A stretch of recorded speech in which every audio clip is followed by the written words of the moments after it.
Hey folks, welcome back to the shop. I'm Wess Brown, your host, and today we're going to be going over how to stay confident and competent during your hunting season. Now, we've talked about preseason prep, shooting out of your tree stand, things and like that. And then we've also talked about those things not to forget. So we went to bow shops and they told us, what not to forget, the things they like to take to the woods to make sure they take it with them, the extra stuff to take. But what about trying to stay confident and competent while the season is going? Now, the reason why I bring this up is because this is one thing that I tend to let slide as the grind of the season moves on. I start forgetting about the little things that I'm so excited to do in the beginning of the season to make sure that I'm successful. And what happens is my success, I wouldn't say success rate, but maybe my percentages of success maybe start declining throughout the season because I stop worrying about these small little things. So I'm going to go over those with you today. And really the three things are going to be scent control, archery, equipment maintenance, and then equipment overall maintenance. And really what I mean by maintenance is kind of just checking some stuff and trying to be as proficient as possible with the gear that I have. Now, like I said, first up is scent control. If you look behind me, I have clothes, all my hunting clothes, they've just been washed and I got them hanging up in a pine tree. That's how I like to do it. And then I also have a little ozone closet that I put all that stuff in during the season. And I also utilize a dry bag, actually one from Trophy Line, and I put all of my clothes in there to kind of keep it as scent free as possible. Now, the reason why I do that in my, just for me is if I feel like it's going to give me a 2 to 5% more chance of success, I'm going to do it. And for me, scent control has been a big part of my hunting career. And with that, there's a bunch of devices you can take to your tree stand or blind. There's so many things you could use out there, but really the wind is our #1 scent control factor, right? But what happens when that big buck comes down the edge of that scent cone or the wind swirls? If we make sure that we're paying attention to all of our scent control throughout the entire season, my belief is we're going to be more successful because we may be able to trick those deer's noses just long enough to get a shot on them.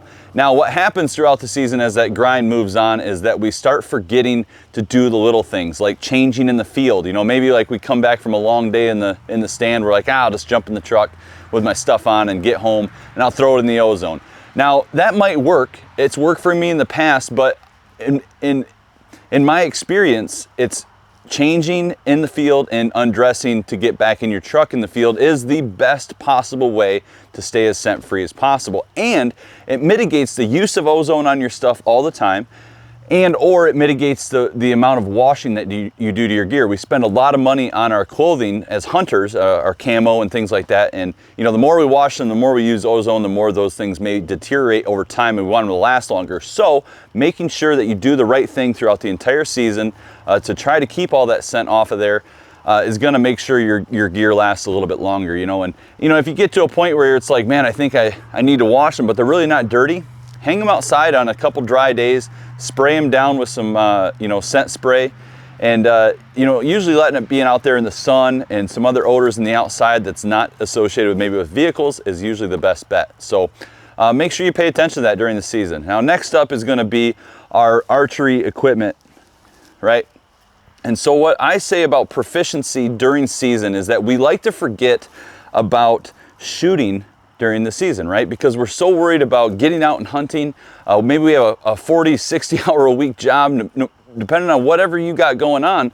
What usually goes to the wayside is shooting our bow because we've spent spring, summer, early fall shooting as much as we possibly can. And we're like, well, we're ready. So the only time I'm gonna shoot my bow really is when I get up my stand.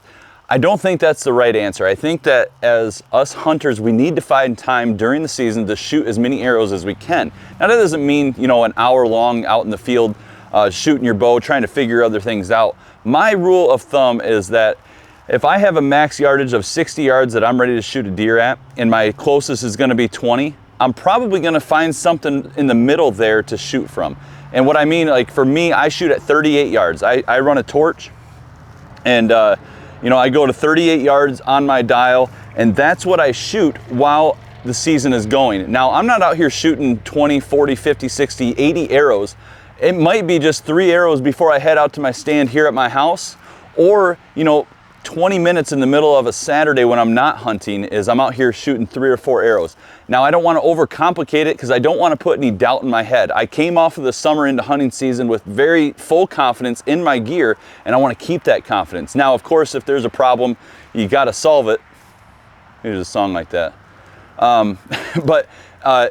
In general terms, the bow should be good to go, and we just want to make sure we keep our confidence at a high level, and shooting right in the middle of our max range and closest range tends to help me anyway, so it'll probably help you in some way, form, or fashion. Just find a system where you can shoot your bow as much as possible to keep that confidence level as high as you can throughout the season, because if we let that practice fall to the wayside, that confidence level is going to go down, and then we're going to have so much doubt in our head with maybe we made a bad shot, or maybe we missed a deer and it's like, oh man, like I haven't practiced at all. So try to practice as much as you can, because that's going to help you in the long run as the grind of the season moves on. Now with shooting the bow comes kind of bow maintenance, right? So everyone's going to say, you know, make sure you wax your string and cables. Very important, especially as the weather changes. You're going to be inside of a vehicle, you're going to be up in a tree stand, in a ground blind, cold weather, hot weather, humid weather, dry weather. So it's going to make changes, especially on those strings and cables. So keeping those waxed up is, you know, obviously very important. Another thing is, if you shoot a compound bow, you obviously know that there is a ton of moving parts. Not just your cam systems and stuff, but your rests, your sight.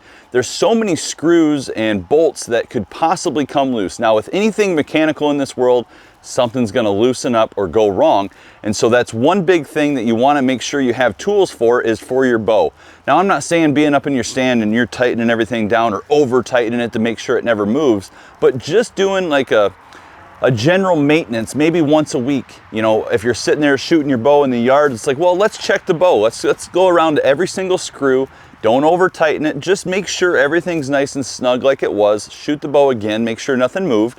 And really that's about it, because again, you know, things can move. If you have things like your peep sight, put a mark right here. So I don't do that, I sew my peep in, but you know, you could put a mark at the top of the peep and the bottom of the peep, because these bows come in and out of a truck constantly, or a vehicle, whatever have you, and in and out of a bag. Things could move. So wherever you can put marks to make sure that wherever you have things on your bow, you can remember where they were, especially if you travel a lot. That's going to help you too, and it's going to make sure that you notice anything off on your bow immediately, because you know, the sooner we know anything bad, the better, so we can get back out in the woods.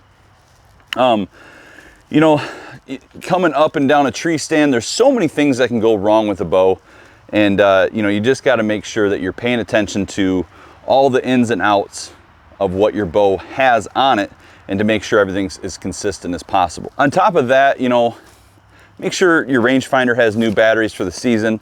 Most rangefinders are going to have a battery that's probably going to last you 2, maybe 3 seasons.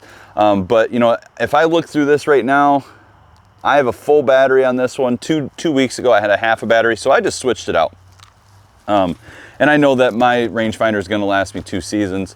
I just don't want to be out in the middle of a hunt and all of a sudden my rangefinder's dead. You know, same with your flashlights. Make sure you're changing those flashlights out, checking them throughout the season, things like that. So anyway, guys, those are just a few things that I tend to mess up during the season, and I'm kind of making a vow to myself this year to not let those things slip to the wayside, and maybe I'll be a little bit more successful this year, and hopefully if this helps you out, you end up a little bit more successful this year. So thanks for watching, guys, and I'm gonna get back to shooting. I got 2 days before opening day. Hopefully we can make something happen. So thanks for watching. We'll see you later.